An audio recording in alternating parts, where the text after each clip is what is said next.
ओम शांति।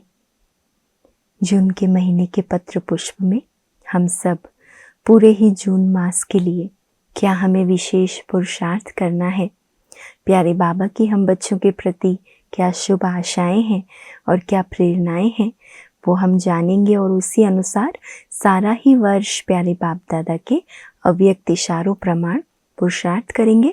और साथ ही साथ हम ये भी जानते हैं कि जून का मास हमारी अति मीठी अति प्यारी मम्मा का स्मृति मास भी है, जो हमें मम्मा समान बनने की प्रेरणाएं भी देता है, उमंग भी देता है। तो विशेष मम्मा के पुरुषार्थ की भी कुछ प्रेरणाएं और होमवर्क भी हम सुनेंगे। जून के पत्र पुष्प का टॉपिक है सूक्ष्म लीलाओं का अनुभव करने के लिए अंतर्मुखी बन सदा आत्मिक स्थिति में रहने का अभ्यास करो। सूक्ष्म लीलाओं का अनुभव करने के लिए अंतर्मुखी बन सदा आत्मिक स्थिति में रहने का अभ्यास करो। प्राण प्यारे अव्यक्त मूर्त माता पिता बाप दादा के अति लाडले सदा अंतर्मुक्ता की गुफा में बैठ पुरानी दुनिया के प्रभाव से न्यारे डबल लाइट स्थिति में रहने वाले देश विदेश के सभी निमित्त टीचर्स बहने तथा सर्व ब्राह्मण कुल भूषण भाई बहने, ईश्वरीय स्नेह संपन्न मधुर याद स्वीकार करना जी। बाद समाचार, यह जून मास हम सब की अति प्रिय मातेश्वरी जगदम्बा सरस्वती माँ का स्मृति मास है।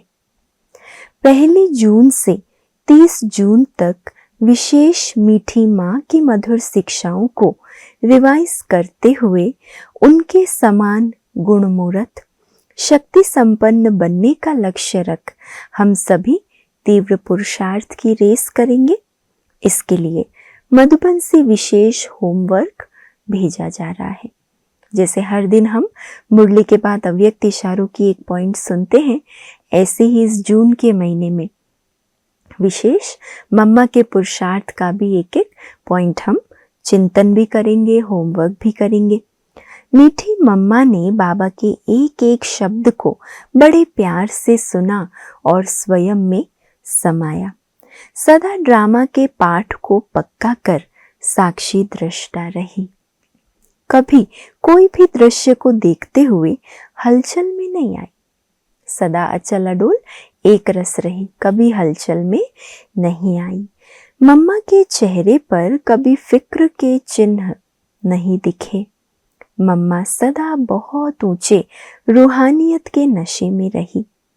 अपनी सूरत और सीरत से सदा गुणों का दान किया।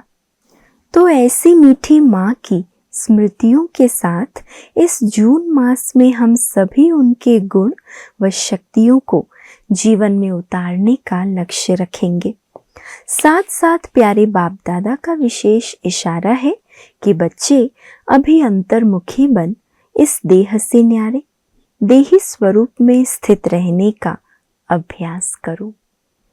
अंतर्मुक्ता की गुफा में बैठ देही अभिमानी हो, इस देह की स्मृति से परे अंतर्मुक्ता का अभ्यास करो। अंतर्मुखी हो कार्य करो तो अनेक प्रकार के विघ्नों से, व्यर्थ संकल्पों से, पुरानी दुनिया के प्रभाव से बच जाएंगे। इससे समय की भी बचत होगी और आत्मा रूपी नेत्र पावरफुल बनता जाएगा। अंतर्मुखी रहने से आत्माओं का आह्वान करना, आत्माओं से रूह रूहान करना, आत्माओं के संस्कार स्वभाव को परिवर्तन करना, आत्माओं का बाप से कनेक्शन जुड़वाना, ऐसी अनेक सूक्ष्म रूहानी लीलाओं का अनुभव करेंगे। है ना, अंतर्मुक्ता इस एक गुण, इस एक विशेषता से हम कितने अनुभव कर सकते हैं। आत्माओं का आह्वान करना, आत्माओं से रूह रिहान करना, आत्माओं के स्वभाव संस्कार परिवर्तन करना, आत्माओं का बाप से संबंध जुड़वाना, ऐसी अनेक सूक्ष्म रूहानी लीलाओं का अनुभव करेंगे। इसके लिए ब्रह्मा बाप समान एकांत प्रिय बन मैं आत्मा हूँ, मैं आत्मा हूँ ये पाठ पक्का करो तो शांति और सुख के सागर में समाये रहेंगे और अन्य आत्माओं को भी अपने शुद्ध संकल्प और वाइब्रेशन द्वारा, वृत्ति और बोल द्वारा, संपर्क द्वारा शांति व सुख की अनुभूति करा सकेंगे। तो ये विशेषता कब आएगी? जब हम मैं आत्मा हूँ ये पाठ ऐसा पक्का करेंगे जैसे हमारे ब्रह्मा बाप ने किया। वर्तमान समय की परिस्थितियों प्रमाण हम सबको विशेष मनसा सेवा का अभ्यास बढ़ाना है। रोज नुमा शाम के समय प्रकृति सहित सर्वात्माओं को सूक्ष्म शक्तियों की सकाश देनी है। जैसे संसार समाचार सुनने का इंटरेस्ट रहता है, ऐसे बाबा कहते हैं बच्चे आप अपने सुख शांति के स्वधर्म में स्थित हो।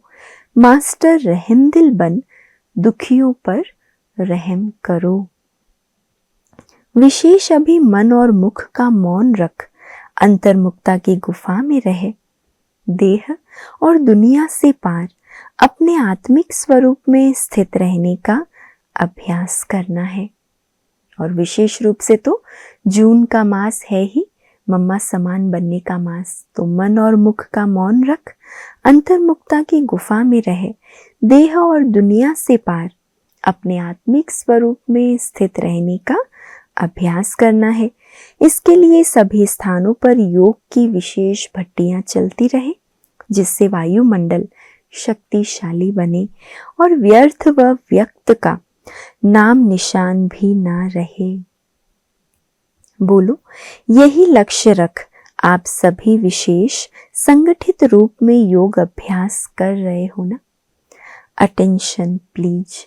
बाकी मधुबन बेहद घर की सेवाओं के समाचार तो आप सब सुनते रहते हो। योग तपस्या के साथ अनेक विंग्स के कार्यक्रम, राजयोग शिविर आदि चल रहे हैं। बाबा के घर से सभी खूब रिफ्रेश हो सुखद अनुभूतियां करके जाते हैं। अच्छा, सभी को बहुत बहुत याद। तो ये था पत्र पुष्प के द्वारा प्यारे बाप दादा की तरफ से और हमारी सभी विशेष निमित्त दीदियों की तरफ से जून मास के लिए विशेष पुरुषार्थ के पॉइंट्स। और अभी हम आगे ये भी सुनेंगे कि स्व उन्नति के निमित्त विशेष याद पत्र आया है। बड़ी दीदियों की शुभ प्रेरणाओं भरा याद पत्र। प्राण प्यारे अव्यक्त बाप दादा के अति स्नेही, सदा तीव्र पुरुषार्थ में तत्पर, अपनी शक्तिशाली मनसा द्वारा सर्व आत्माओं को शुभ भावनाओं की सकाश देने वाली निमित्त टीचर्स बहने तथा सर्व ब्राह्मण कुल भूषण भाई बहने, ईश्वरीय स्नेह संपन्न मधुर याद स्वीकार करना जी। बात समाचार। वर्तमान समय की परिस्थितियों को देखते हुए प्यारे बाप दादा की हम सभी बच्चों प्रति विशेष प्रेरणा है कि मास्टर रहम दिल कल्याणकारी बन सर्व के प्रति अपनी शुभ चिंतक वृत्ति रख। विशेष मनसा सकाश द्वारा प्रकृति सहित सर्वात्माओं को सुख शांति की किरणें देने की सेवा करो। क्या क्या सेवाएं करनी है? मनसा सकाश देनी है, सुख शांति की किरणें फैलानी है, अपने मास्टर रहम दिल कल्याणकारी स्वरूप को धारण करना है। देश विदेश के सभी ब्राह्मण कुल भूषण भाई बहनों प्रति आज विशेष ये याद पत्र भेज रहे हैं कि आने वाले जून, जुलाई और अगस्त मास में, क्योंकि जून का मास है मम्मा का स्मृति मास, जुलाई मास है हमारी अति मीठी मनमोहिनी दीदी का स्मृति मास और अगस्त का मास है हमारी अति प्यारी दादी प्रकाश मणि जी का स्मृति मास। तो जून, जुलाई, अगस्त मास में सभी बेहद की वैराग्य व्रति को धारण कर हर सेवा केंद्र पर तपस्या का वातावरण बनाएं। सभी स्थानों पर विशेष योग भट्टियों के कार्यक्रम चलते रहें। इसके लिए मधुबन से हर मास का होमवर्क भेजा जाएगा। अभी जून मास हम सब की मीठी सरस्वती माँ मातेश्वरी जी का स्मृति मास है। इस स्मृति मास में बाबा के सभी बच्चे मम्मा के समान गुणमूर्त और शक्तियों का स्तंभ बने। मम्मा के स्मृति मास में मम्मा समान गुणमूर्त और शक्तियों का स्तंभ बने। जैसे मम्मा ने हर गुण और शक्ति को अपने जीवन में धारण कर संपन्नता को प्राप्त किया और बहुत कम समय में मम्मा संपूर्ण बन गई। हम भी लक्ष्य रखकर प्रतिदिन एक गुण और शक्ति जीवन में धारण करने का पुरुषार्थ करें। उसी गुण व शक्ति पर सभी चिंतनशील बाबा के बच्चे विशेष मनन चिंतन करें तथा आपसी संगठन में उसकी गहराई पर अनुभव युक्त चर्चा करें। हर बाबा का बच्चा लक्ष्य रखे कि प्रतिदिन हमें कम से कम 8 घंटा अर्थात सुबह 4 से 8 और शाम को 6 से 10 बजे तक आत्माभिमानी स्थिति में रहने का अच्छा अभ्यास करें। 4 घंटे सुबह और 4 घंटे शाम को टोटल 8 घंटा दिन भर ऐसा आत्माभिमानी स्वरूप में रहने का योगाभ्यास करें। मन और मुख का मौन रख मनसा सेवा करनी है। दिन में भी बीच बीच में 5 स्वरूपों की ड्रिल करते हुए अशरीरी स्थिति बनानी है। अब हमारी नेचुरल नेचर देही अभिमानी की बन जाए, इसका विशेष अटेंशन रखना है। अभी तो हमें मेहनत करनी पड़ती है ना, बाबा कह रहे मेहनत नहीं लेकिन नेचुरल नेचर बन जाए देही अभिमानी अवस्था। इसी प्रकार जुलाई और अगस्त मास का भी होमवर्क आप सबके पास भेजा जाएगा। उस पर भी आप सब विशेष मनन चिंतन करते हुए योगाभ्यास करना जी। यदि कोई बहनें कमेंट्री द्वारा योगाभ्यास कराए तो और भी अच्छा रहेगा। बाबा कहते हैं बच्चे, अभी आप सबका मनोबल ऐसा हो जो हर परिस्थिति गुड लक गुड साइन अनुभव हो। परीक्षाएं हमारी स्थिति को हलचल में ना लाए। मनसा ऐसी शक्तिशाली हो जो हम विश्व कल्याण की सेवा में सहयोगी बन सकें। सभी निमित्त बहनों से अनुरोध है कि वे हम अपनी क्लासेस में विशेष उमंग उत्साह भरते हुए सबसे नवीनता संपन्न पुरुषार्थ कराएं। क्लास में रोज मम्मा का एक गुण व शक्ति सुनाएं तथा बोर्ड पर भी लिखें ताकि सभी उसका अभ्यास कर अपनी समर्थ स्थिति बनाएं और परमात्मा प्रत्यक्षता के कार्य को संपन्न करने में सहयोगी बन सकें। इसी शुभ भावना से इस पत्र के साथ प्रतिदिन का चार्ट भी भेज रहे हैं। सभी ये चार्ट अवश्य भरें तथा मास के अंत में अपनी निमित्त बड़ी बहनों को दें। बड़ी बहनें उसकी टोटल रिजल्ट अपनी त्रैमासिक मीटिंग के समय मधुबन में आकर अवश्य सुनाएं। अच्छा, सभी को बहुत बहुत याद। तो अपने अपने सेंटर्स पर आपको इस जून मास के निमित्त जो भी होमवर्क, जो भी चार्ट व डायरेक्शन मिलेंगे, मम्मा के हर दिन गुण व शक्ति का भी पॉइंट हम सुनेंगे, अव्यक्त इशारे भी सुनेंगे। उस अनुसार सारा ही जून मास पुरुषार्थ करेंगे। अच्छा, ओम शांति।